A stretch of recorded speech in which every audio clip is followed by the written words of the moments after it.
Most people expect markets to reprice all at once. Everything moving together, one big moment. Stocks, commodities, energy, inflation, all at the same time. But that's not how it actually works. Repricing happens in sequence.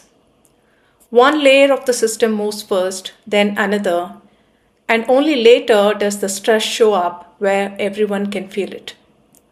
This chart shows that sequence very clearly. Gold, silver, natural gas, and oil. All normalized on the same timeline. Once you see it this way, a lot of current market confusion starts to make sense. Let's start with gold. Gold is always the first signal in a regime change. Not because it's exciting, but because it's boring. Gold moves when confidence in money weakens. It doesn't need growth, it doesn't need demand stories. It only needs trust to erode. That's why gold repriced steadily and persistently over the last few years. No panic, no blow off, just a slow, relentless move higher. That's capital quietly saying, I want durability before I want returns. Once that signal is accepted, silver follows. Silver is not gold.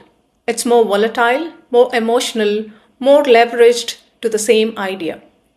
Silver doesn't move first. It moves after gold has already done the hard work. And when it moves fast.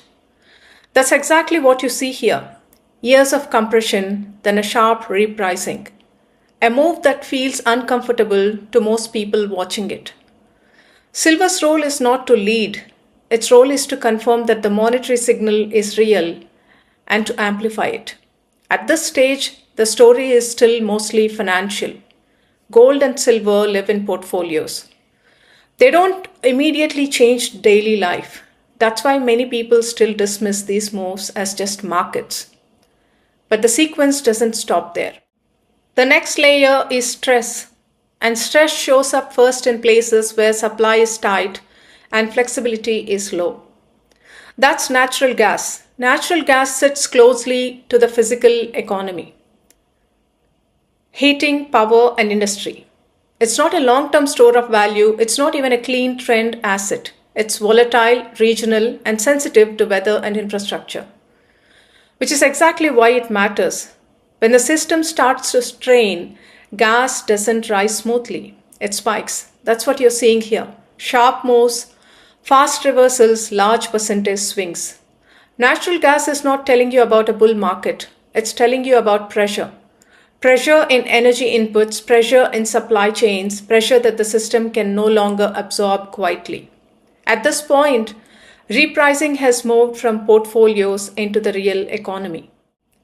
But there is one asset that hasn't fully responded yet: oil.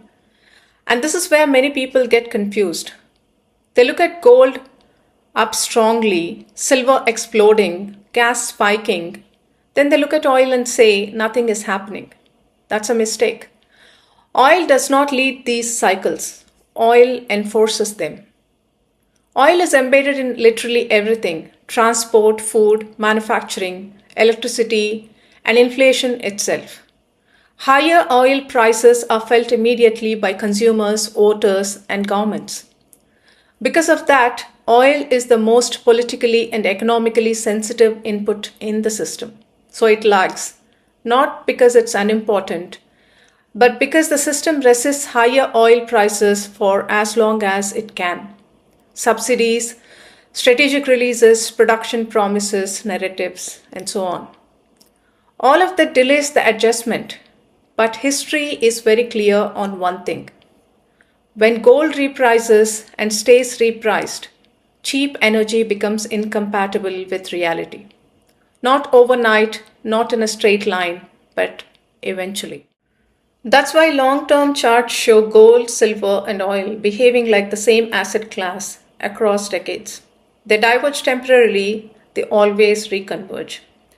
Gold signals first, silver confirms, stress appears in volatile inputs like gas, and oil follows last, usually under conditions that feel uncomfortable. This does not mean oil goes straight up tomorrow. It does not mean panic. It does not mean shortages everywhere. It means the system is moving through layers. First, monetary trust, then financial leverage, then stress, and finally enforcement. That's the sequence, and this is why expecting everything to move together leads people to wrong conclusions. Some say gold already moved, so it's over. Others say oil hasn't moved, so nothing is happening. But both are missing the point. Repricing doesn't announce itself, it unfolds. By the time oil becomes obvious, the earlier signals are already history. That's why watching relative behavior matters more than watching headlines. Who moved first, who accelerated, who is lagging, and why? This chart answers those questions without needing predictions. It simply shows where the system is in the process. Gold, silver, stress, energy, not all at once, one after another. And understanding that sequence is far more useful than trying to guess the next headline. Because markets don't change loudly, they change layer by layer. And by the time everyone agrees, the sequence is already complete. You're watching Market Velugu, Light on Markets. If you found this insight useful, don't forget to like, share, and subscribe.